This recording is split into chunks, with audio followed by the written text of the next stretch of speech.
Welcome along to the Matchbook NFL podcast. We are right in the midst of playoff action, and we have the divisional round to look forward to. 4 big games this weekend, 2 on Saturday and 2 on Sunday, and friendly enough times if you're listening in the UK and Ireland. I'm your host, Daniel Hussey, and joined every week this year by Judah. And of course, we have Doug Kezirian added to the team, and he's been absolutely smashing it in over the regular season and beyond. So, Doug, might start with you on that one in terms of playoff times, and it's obviously a small sample size of only 6 games, but it sort of went as expected in some ways. 5 blowouts throughout the week. So firstly, did you enjoy it overall as a weekend experience? I presume you caught all 6 games. And secondly, can we learn anything from a betting outcome? Is it the obvious thing in a playoff, maybe a little bit more obvious and more likely to come off than maybe in a regular season when it's a bit more inconsistent over 18 weeks?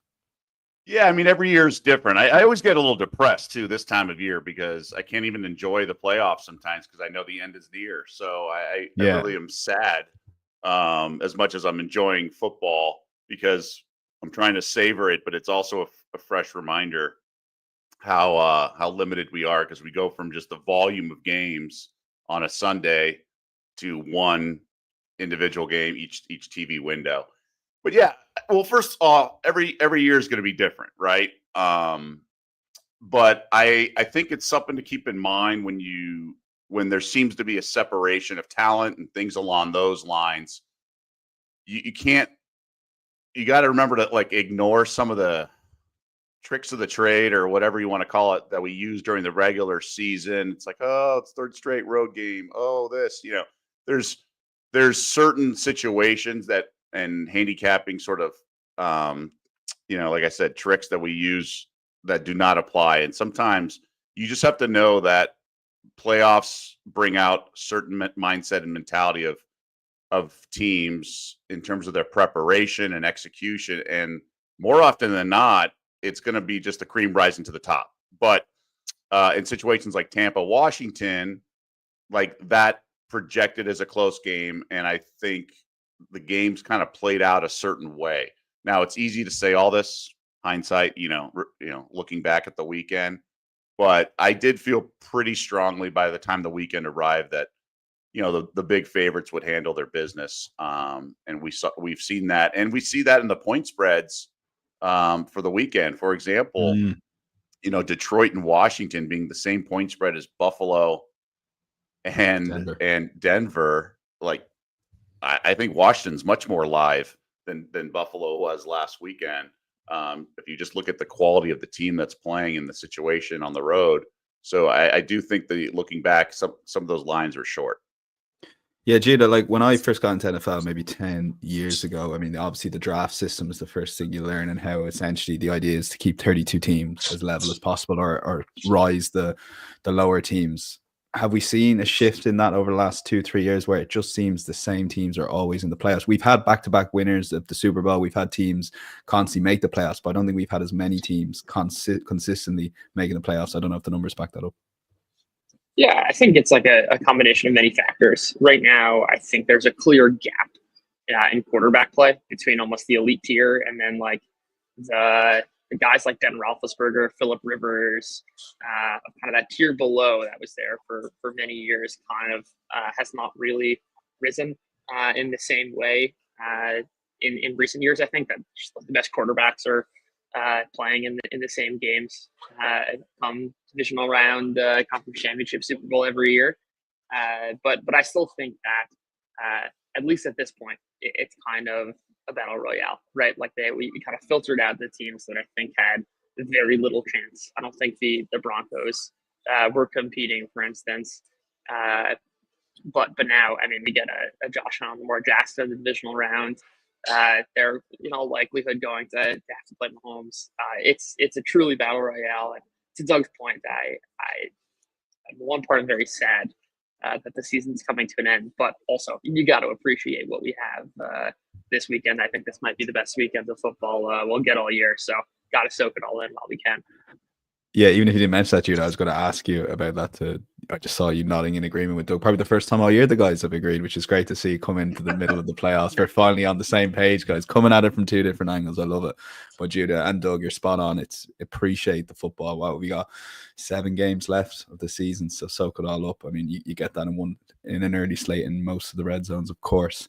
Before we get going, and it's quite a popular segment throughout the weekend, particularly when it gets busy around playoff time, insights.matchbook.com. You get a full recap of all the guys' picks, Spotify, YouTube links there, and there are timestamps in all the descriptions wherever the pod is published. To do check that out if you want to skip game by game, and do check out the Matchbook Betting Exchange. A lot of people using our popular bet builder tools for each game, same game parlays in the US, for example.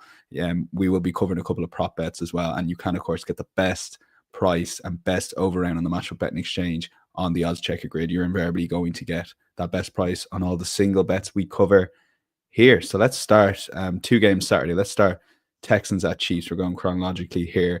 Take a look at the betting that we have on matchbook.com. We have the Texans money line 5.1, the Chiefs 1.23. The Texans getting an 8-point head start here, and the total for this game currently stands at 42, with the under shading favorites there. You can see on screen at 193. So Judah, we have the Chiefs. We touched on the system at the start. They've obviously had the bye week here. Chiefs effectively haven't, a lot of these starters haven't played for maybe 3 weeks. How do you evaluate a team like that coming in with the Texans, who, based on that second half, are coming in here with serious momentum and essentially nothing to lose in some ways? Yeah, I mean, I think a lot of that, I'll start on the Texans side. A lot of that game was driven by interceptions. And I don't think we should kind of be deluded into thinking that this was an incredible offensive performance like the Texans of last year. It wasn't. Much of their value came from some bad interceptions and even some fluky ones that I think kind of warped the final score. CJ Stroud still had negative. It was not a great performance, though. He did have some incredible plays. That broken play to Xavier Hutchinson standing out the most. On the Chiefs side, like, not all buys are created equal. Not all rest is created equal. And this is a Chiefs team, I think, that could use it more than virtually any other team. Patrick Mahomes has been dealing with injuries. He got hurt in that Tampa game, like, way back when. And then obviously, again, in recent weeks, such that having him get 3.5 weeks of rest is very notable, in addition to guys like Travis Kelce and DeAndre Hopkins. These are going to be, I think, some key contributors for them down the stretch. They're not young, and getting them some rest in the midst of a 4-month NFL grueling season is huge. In addition to returning guys like Marquise Brown and even Jalen Watson is practicing. We'll see if he has returned. And I think Jalen Watson is a real key for the Kansas City defense. I mean, you don't love to look at kind of on-off splits, but this is much better defense when he was healthy the first 7 weeks. And even logically, it makes more sense. Trent McDuffie's been great, but they've been having a bunch of weak links in the secondary. Otherwise, if you start to bring in a cornerback like Jalen Watson, who's been one of the best in the NFL, all of a sudden you've got one fewer weak link, and that can make a huge difference for a defense with obvious second and third order effects. So the Chiefs are healthy, I think, at the right time.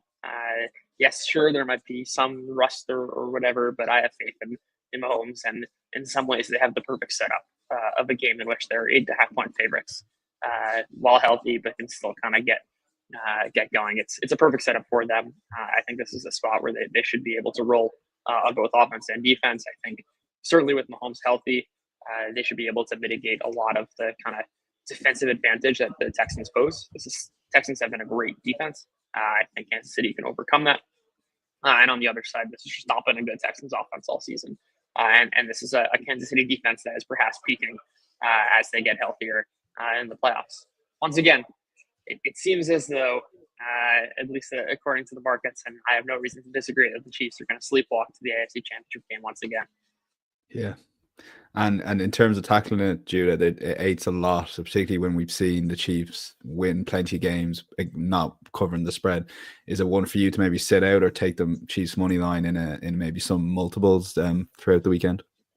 Yeah, I think Chiefs money line, even using Chiefs as a teaser leg. We've seen this script before. The ordinary relationship between money line and spread does not necessarily hold with the Chiefs. This is also, I think, going to be a relatively low-scoring game.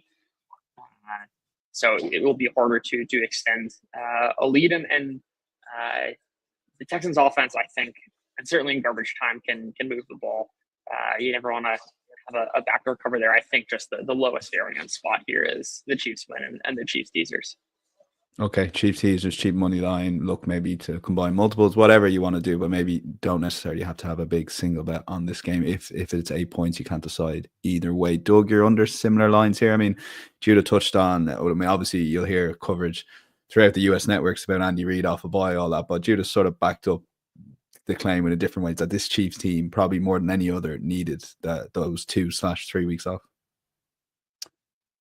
I completely agree. I mean, this is a team that's gone deep into the postseason, i.e. the Super Bowl, each of the last 2 years. And I think there's some mental exhaustion that comes with that as well, just given the spotlight on the team, whether it be Taylor Swift, whether it be Patrick Mahomes, just the bells and whistles of having the face of the league and whatnot. So I just think at some point that's a hard reset in a very positive way. Not all buys are created equal, which is something I say during the season, because some teams are riding hot, right? 5-0, 6-0. The bye is the last thing they want. The Rams needed that self-imposed bye because their actual bye week was week 6. So that's why they rested guys week 18 to get healthy. And they thought that was to be fresher in the playoffs because, they felt comfortable against the Vikings. So with the Chiefs, I think it's a really good situation. And now I'm not saying you throw out the regular season, but I really encourage people not to be jaded by the escaping of wins, right? Oh, this team's not really a 1 seed, blah, blah. Fine. But that's how they got here, and how they're moving forward is very different than the team that may have faced Denver week 9 or week 12 or whatever it is, right? So just keep in mind, this is a team that maybe had load management, to borrow an NBA term, with a guy like Travis Kelce, who's got miles on the tire. So maybe they preserved him. Maybe the fact that they've added certain players and gotten a certain second win late in the season, we're not worried about who they are. And Mahomes can also develop chemistry throughout the season with some of his inexperienced weapons and wide receivers. So this is a team that took a certain path to get here and may have caught some breaks along the way, but now they are still Mahomes and Andy Reid. And just from a market perspective and some betting 101, I think we need to just remind some of our listeners who are maybe a little bit less experienced, just the teaser concept. And when there's an over-under this low in the game of 42, that makes those points that much more valuable around those key numbers of 3 and 7. So teasing through 7 and 6 and 3 are very important. And then give yourself a little bit of a gut check on whether it makes sense, or your own stomach, of what the teaser costs to take it down to 2, or, whatever it is, 2.5, 2, versus like a money line parlay, or depending on what your other teaser leg is. Go play with the numbers. Play with it. Is it a teaser, 2-line money line parlay, do alt lines, whatever.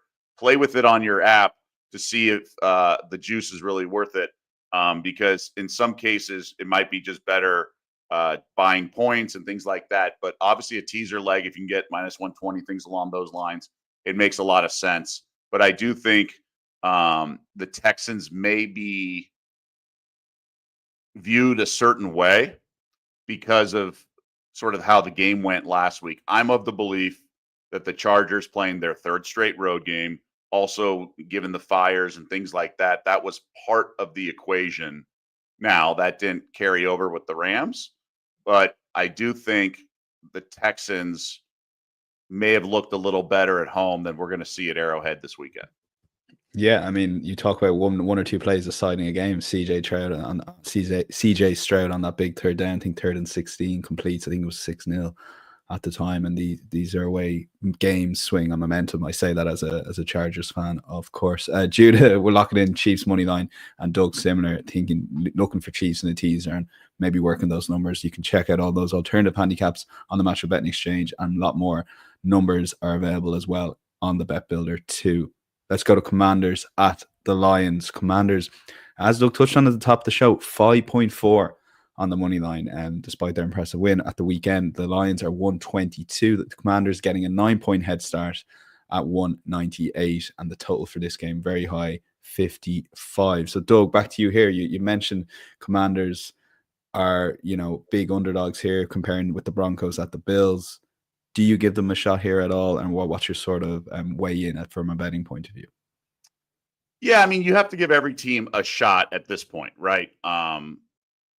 But I definitely didn't give teams like I thought Denver didn't really have a shot last week. I thought it was a lot of smoke and mirrors. Sometimes these teams make the playoffs because of the schedule breaks the right way. And looking back, even the Packers were like that, right? In terms of teams they've beaten to get this far.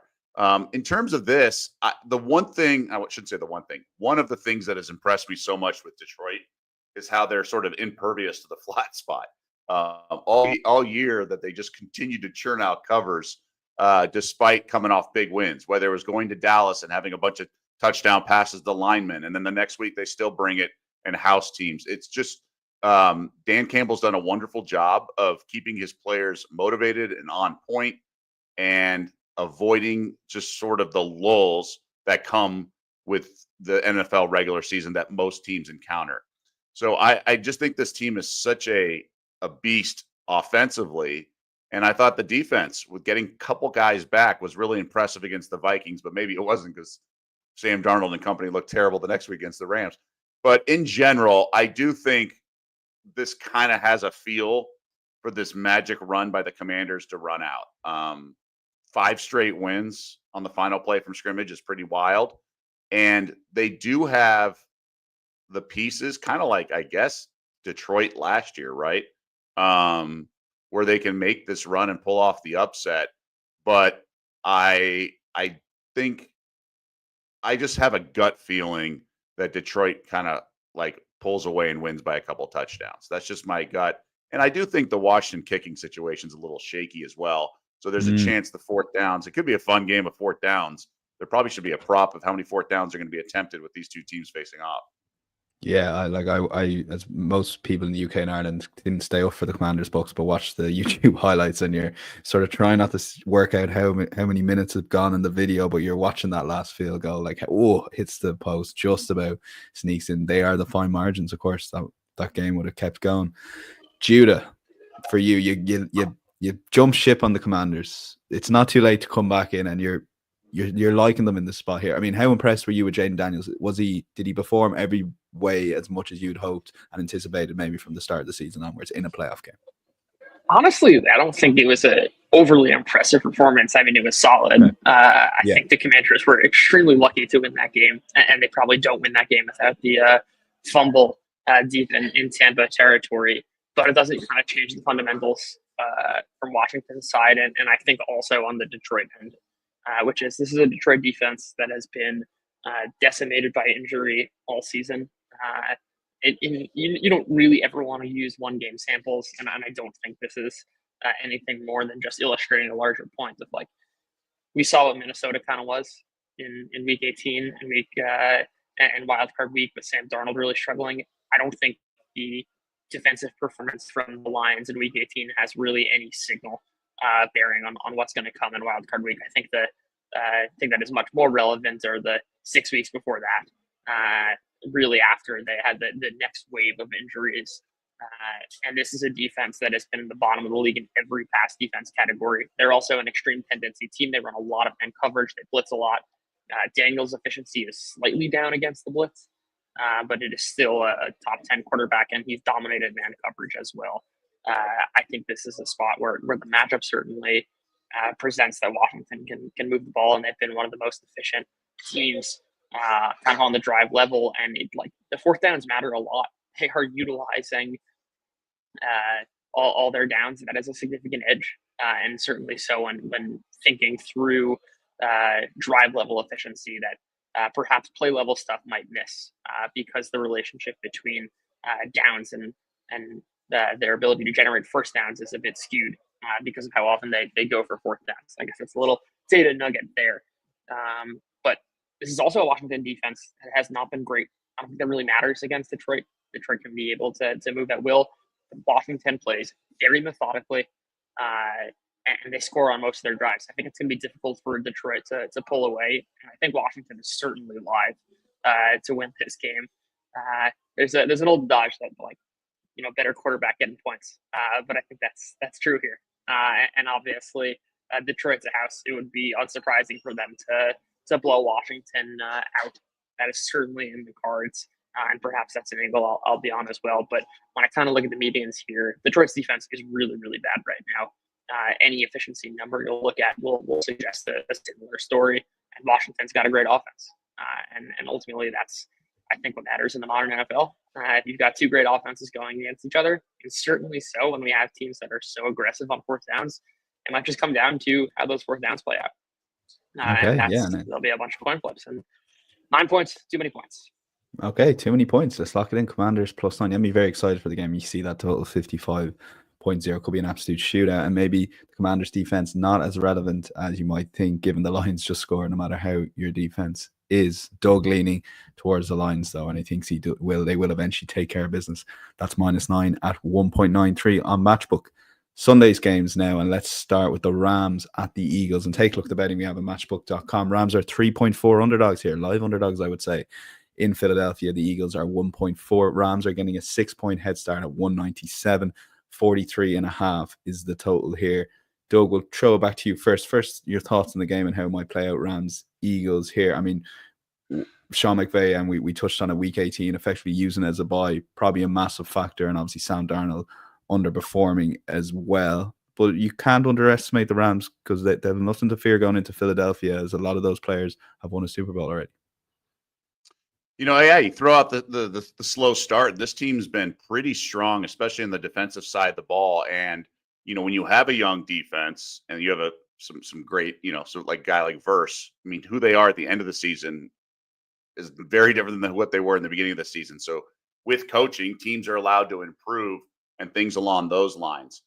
I meant to preface this earlier, is I felt much stronger about last weekend's games than I do this weekend's games. I think it's going to be super competitive. I think this very well could be NFL in a nutshell.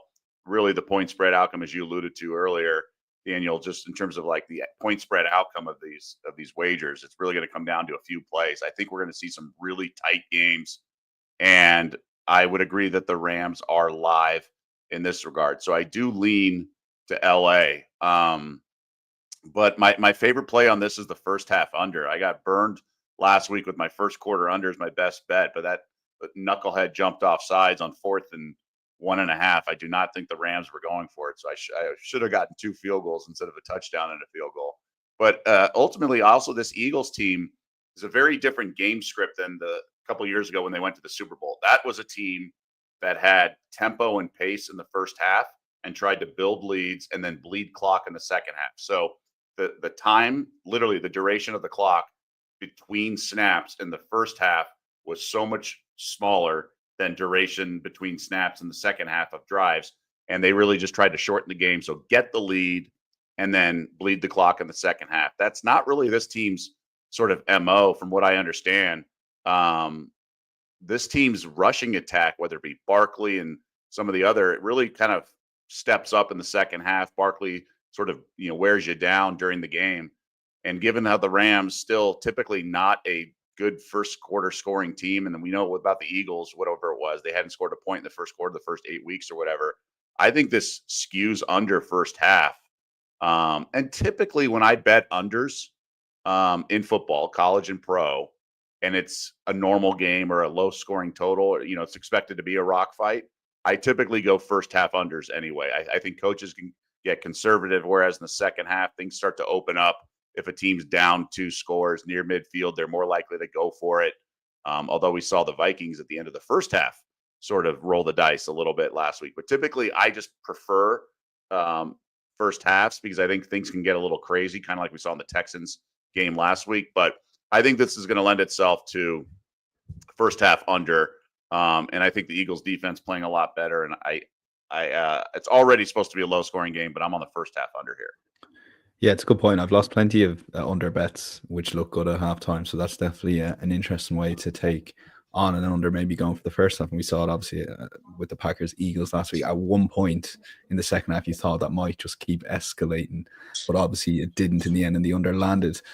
Judah, it's the one team still left in this Super Bowl race, the Philadelphia Eagles, where I just can't put my finger on where exactly they are, because they could potentially win the Super Bowl. They're 4th favorites currently, 5th favorites now, 6.8, but they're right in the mix. They're only just a couple of points off the favorites yeah, it was hard to be impressed with last week's performance overall. Obviously, given the way the game played, they had to sort of see out the game like that in the second half. But it just wasn't overly impressive performance. No, certainly not. I mean, I think the main kind of deciding factor of the game was the fumble on the kickoff. That really went a long way in determining the outcome of that game. I think that's kind of to the point of the fragility of the Eagles. When they are in their sort of game script, playing from ahead and playing against a poor run defense, they're going to look awesome. And they're going to be able to effectively move the ball at will. And like they might be the best team in that sort of game script. But it also relies on a particular type of game script. I don't think this is an Eagles team that wants Jalen Hurts to drop back 35 times. He's been just inviting an absurd amount of pressure, taking tons of sacks. He's not the same quarterback in a neutral or negative game state as he is in a positive game state. Not to mention, he certainly does not look himself. I was actually at the game. There's a little bit of anecdotal evidence. He, as a friend of mine said, he kind of looks like he had a few too many drinks after taking some of those hits, just like a guy who's not fully there. And I started paying attention to how he got up after hits, and it did seem to look that way. That's of course anecdotal, but he certainly was sliding in ways that he has not basically throughout his entire career, where he would take hits and was instead going down. That kind of adds on the margins, but is I think illustrative of the point of Jalen Hurts. I don't think is fully healthy. All that is to say, the Rams. I think if we see a similar type of game script, that's why I was on their alts last week. Of like Minnesota's very fragile. If they're not playing from ahead, and like a couple things can happen where they're in a negative game state, and this is an entirely different team. I think that is also true of the Eagles, where you're not in obvious passing situations. The Eagles defense have faced the highest number of obvious passing situations. Its defense is going to look very different. So to the offense, I think looks very different depending on the game state. And this is the playoffs. It's a completely different beast where you're not, playing games against the Browns and the Giants. And this is also a matchup where, yes, the Eagles defense has been great. It would not be surprising at all for them to beat the Rams here and dominate them. But Stafford has some really drastic splits, man versus zone coverage. The Eagles play a ton of zone coverage. I think you want to have some prior on like Sean McVay being able to game plan as he clearly was able to do against Minnesota. I think these things matter in the playoffs again. And at the end of the day, 6 points, I think, too many points for an Eagles team that is so fragile in how they need the games to play out. And certainly so with the Rams' ability to move the ball against a heavy zone coverage team. I think the Eagles can just look very, very different in a not their sort of game script. And I think that kind of leads me to thinking 6 is a bit too many points for how this game can play out.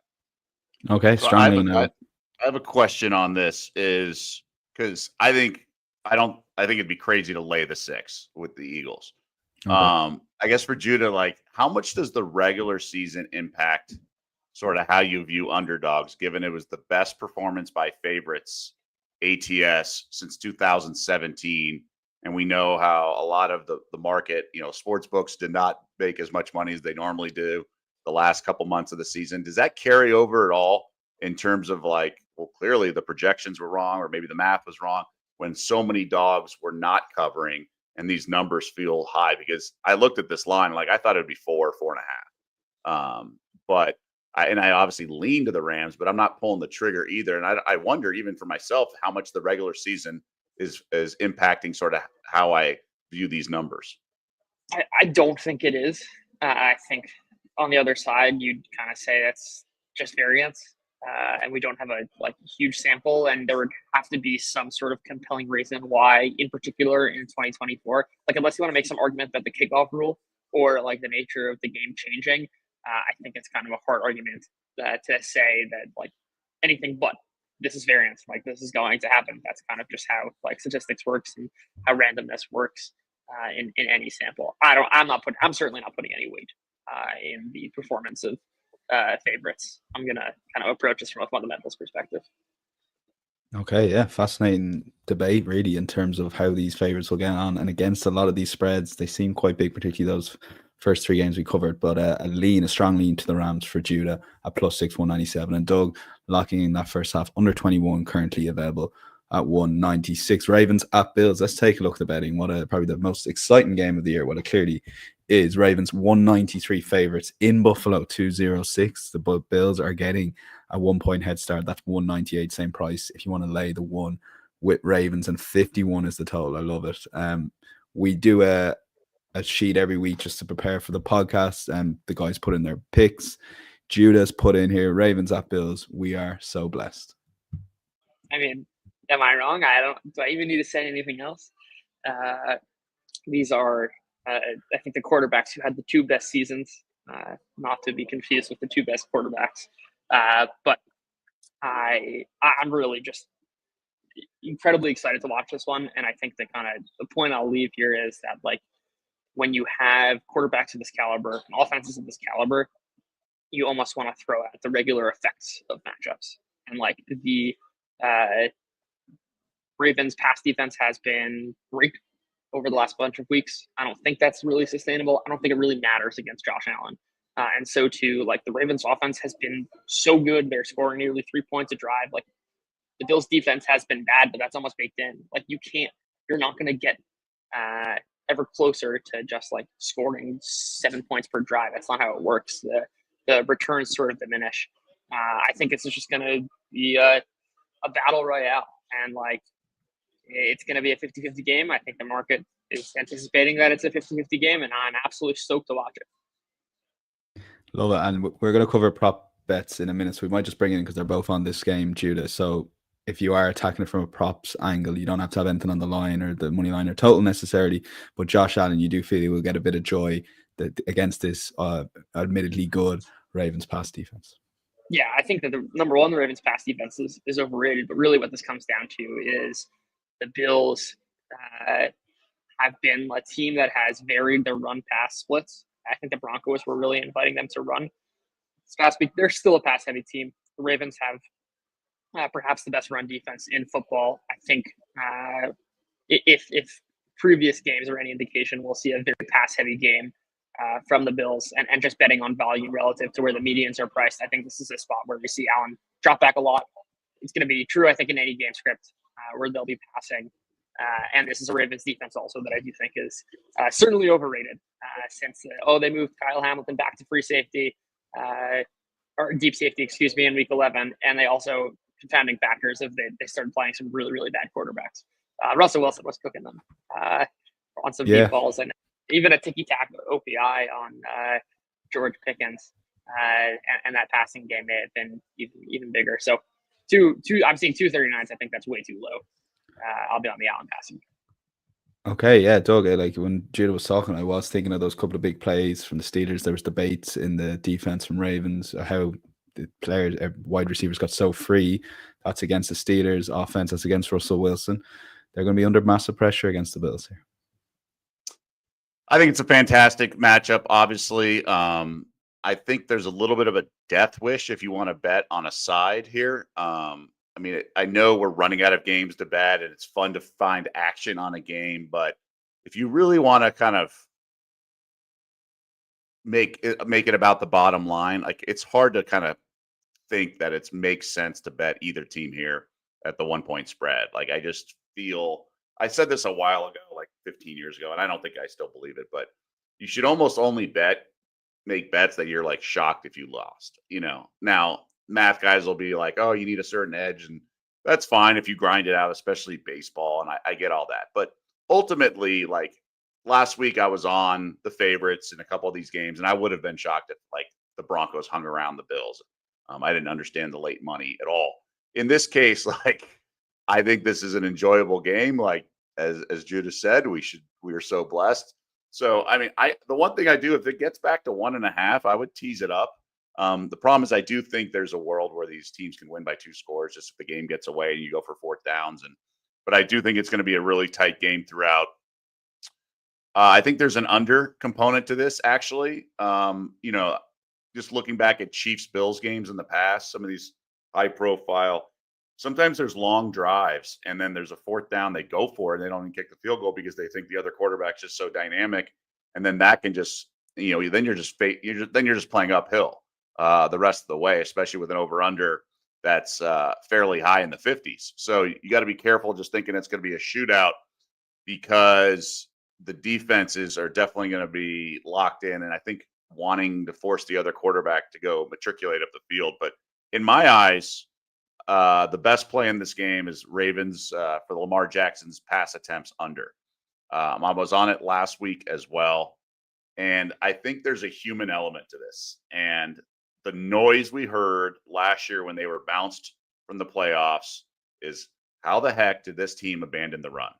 This is the team that was dominant on the ground all season, and they abandoned the run against the Chiefs. And well, you know what?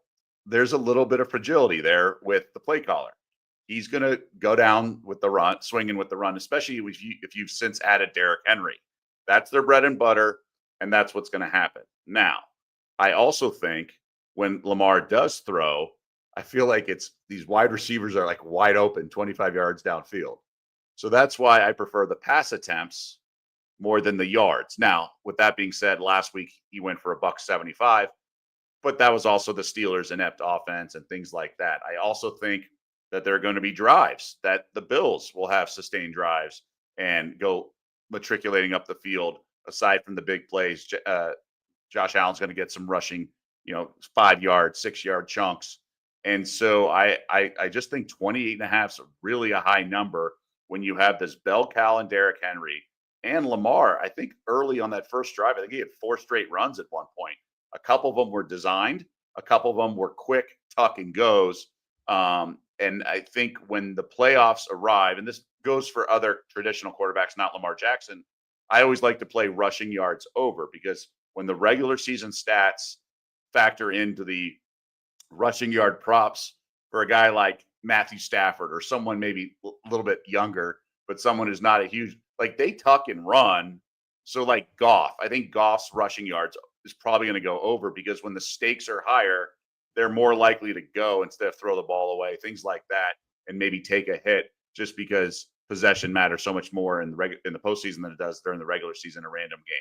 So I just feel like Lamar and all these guys, like, it's just going to be like 28.5 pass attempts for a team that wants to win the game running, and that the Bills are not going to go 3 and out very often. Like, I just think that's a really high number. So that's my favorite prop for the entire weekend. Yeah, and I'm with you with the rushing yards, quarterbacks, playoffs. I mean, the no fear for injuries, given the next game's not for 6-7 months. It all factors into it. And I love the case there. Yeah, Lamar Jackson under 28.5 pass attempts, around the 187 mark, currently a matchbook tutor, like in over 239.5 passing yards. Maybe a good way to tackle the game. Otherwise, just sit back and enjoy. We always stress on the Matchbook podcast throughout all our sports, you don't have to have a bet in every game. But that was a great preview for it. I'm really looking forward to it. I cannot wait for Sunday, 11:30 p.m. guys in the UK and Ireland. You can do it. Give it the first half a go and maybe make a call at halftime whether to stay up for it. Long shot time. Doug, we might actually start with you, because you landed the Texan. I mean, you could have kept going. I mean, when the Chargers are bad, they are really bad. Trust me on that. It was like the old charging from LA. A lot to do in the off season, but we landed that around 3.25. The alt line here with Rams Eagles would have come in, or a lot of the alts would have come in last week on the Packers Eagles, and despite the 7-0 start after a couple of minutes, you can see something similar here. It's a lot of this is gut feel for me. Now, I don't have a model and projections, but this could be just one of those rock fight games where defenses crank it up, and there is a field position battle, so to speak. Although the Eagles obviously not afraid to go for it and do the tush push or brotherly shove. If you're going to take a long shot, like, look, I get, like, Rams on the money line was my initial play for this, but I do think if you look at live wagering markets and the way a game certain can unfold, like, these alt lines come in right now. It's easy to say that after 5 of the 6 first round games went under the total, and some not even close. But this does, with weather and now the Rams have to travel again, and let's not forget they still have the wildfire situation ongoing, that this could get into some of these situations. Like, I would look at some props, first half, no touchdown, right? It's not that crazy.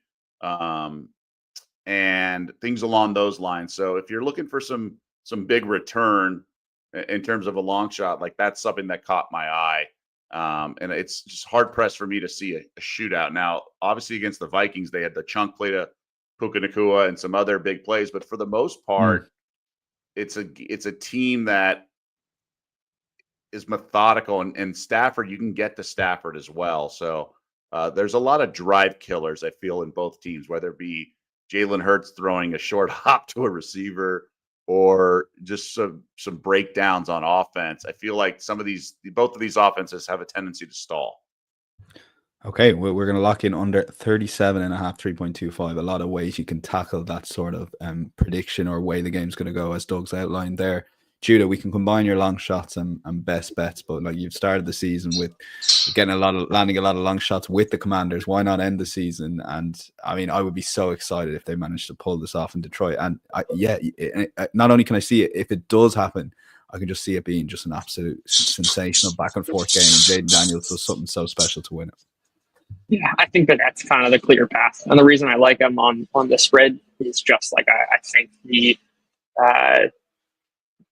Detroit defense is wildly overrated, and certainly kind of in this matchup because of how good Washington's offense is, it in some ways neutralizes Detroit, because I think Washington will be able to score and kind of keep pace with them.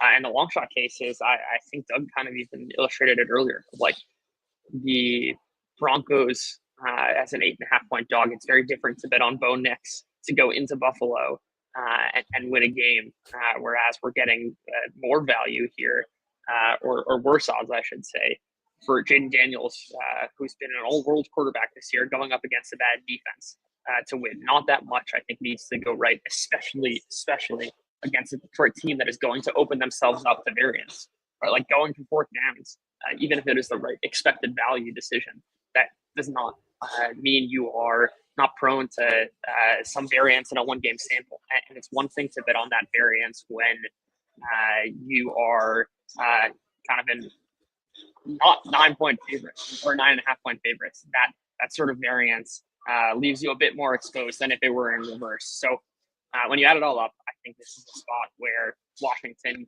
can outduel Detroit in a game with a 55-point total, and you kind of want to align yourself in a spot where variance can break your way, and I think Washington is primed for that. Okay, so we'll lock in Commanders money line 5.4. Take the 9.5. Best bet, Judah doubling down at the Lions, and run for your life, Jaden Daniels. If any sort of pressure, just run for your life. See how we get on. As Doug has pointed out, it is maybe a chance to take on some of those rushing props, maybe alt lines as well, and some of those younger quarterbacks too that perhaps don't rush as much. Doug, best bet, and if for what it's worth, this was your best case of the show, so it's a good way to do your best bet. But just sum up Lamar Jackson under 28.5. It's important with these narratives to use them to your advantage. I mean, we are dealing with human beings at the end of the day, and the whole team had to face that. Why didn't you run the ball and give the ball to Lamar to run? Yeah, I mean, it's easier to say after the fact always, but last week he had 21. Obviously, the game can go a certain path, but frankly, I think just the 3 and outs they forced on Pittsburgh, I don't think they're going to be doing that on defense. So maybe even one less possession or something like that. And I also one component that I left out earlier is this doesn't feel like a team that does a short hitch or bubble screens that often or short passes. So when he does complete them, even when it's to the tight ends, feel like it's around 8 yards and turn up field and get double-digit yards. And like I said earlier, the Batemans, and there's also the pass interference, chunk plays. 28.5 is a big number for a guy who's a dual threat quarterback with design runs. Also flushes from the pocket and not afraid to run, right? Just keeps defenses off balance. He has big chunk plays to wide receivers who are fairly dynamic, all things considered. And then you have a team on the other side of the ball that also has sustained drive. So I would have made this number, honestly, like 23.5, things like that. And we haven't touched on it. I'm kind of surprised neither of us did, but they obviously faced each other during the year. But the situation was so different. If people remember, Baltimore started 0-2 and then beat Dallas and then had the big win at home against Buffalo when Buffalo was 3-0, feeling themselves, things like that. And then it was just a really bad spot for the Bills. So it was a blowout in favor of the Ravens. I kind of throw it out, but we should mention that. And I want to mention that I'm throwing it out. But in that game, now, obviously a very different game script. And frankly, Josh Johnson got in at the end, but Lamar only had 18 attempts and Derrick Henry had nearly 200 yards rushing. But I do think the Bills' weakness is that rush defense. That's one of the reasons why I didn't think Denver had much of a chance, because they don't run the ball that well. So knowing that you're going against a team that is poor against the run and all the other reasons I mentioned it, 28.5, to me, it is an absurdly high number. Like, if you look at sort of, I always joke that Price is Right game show game, which in the States we have, not sure about Ireland, but you have that mountain climber and there's that window. Like, what's the absolute most Lamar Jackson can have in terms of pass attempts? Like 33, 4.5 more over 28.5, but like the floor is in the teens. Mm-hmm. So I just think there's just so many more ways to win this than lose it. And this probably shouldn't be relevant, but like, there is no ego with Lamar Jackson. You saw that when he was quite out with MVP, and so he doesn't care if he throws for 110 yards or throws. Doesn't matter how much he throws the ball. He actually probably enjoys running the ball just as much. So yeah, we will lock in the best bets. Commanders plus 9.5 for Judah, and Lamar under 28.5 pass attempts at 187. Check out the bet builders on Matchbook. We're done. Thoroughly enjoyed that. Insights.matchbook.com. Full recap of all the guys' picks. Check out the Matchbook betting exchange throughout the weekend, and all going well, we'll be talking to you this time next week to preview the conference finals. Take it easy. Bye bye.